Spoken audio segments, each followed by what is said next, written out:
السلام علیکم ورحمۃ اللہ وبرکاتہ۔ محترم حضرات و خواتین، اللہ تعالیٰ کا لاکھ لاکھ شکر و احسان ہے کہ اس نے ہمیں امت محمدیہ صلی اللہ علیہ وسلم میں شامل فرمایا ہے، لیکن ہم ایک مسلمان ہونے کے ناحیے سے کس طرح سے اپنے دل کو تمام طرح کی برائیوں سے، تمام طرح کے امراض سے محفوظ رکھ سکتے ہیں؟ آئیے ہم دیکھیں کہ ہم دل کا علاج یا دل کی دوا کیسے کریں گے۔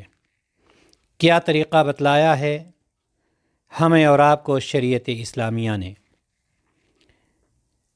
ہم اپنی سواری یا گاڑی کو ہمیشہ درست رکھنا چاہتے ہیں تاکہ ہمیں کوئی پریشانی لاحق نہ ہو، جس کے لیے ہم ہمیشہ اپنی توجہ اس کے انجن پر رکھتے ہیں، اور رکھنا بھی چاہیے، چونکہ انجن ہی اصل ہوا کرتا ہے۔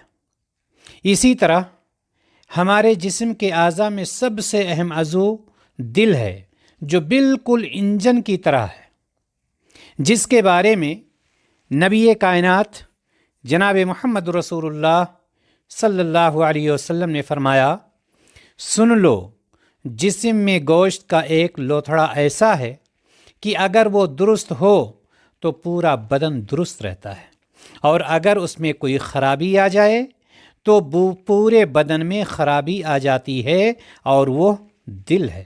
صحیح بخاری اور صحیح مسلم میں یہ روایت موجود ہے۔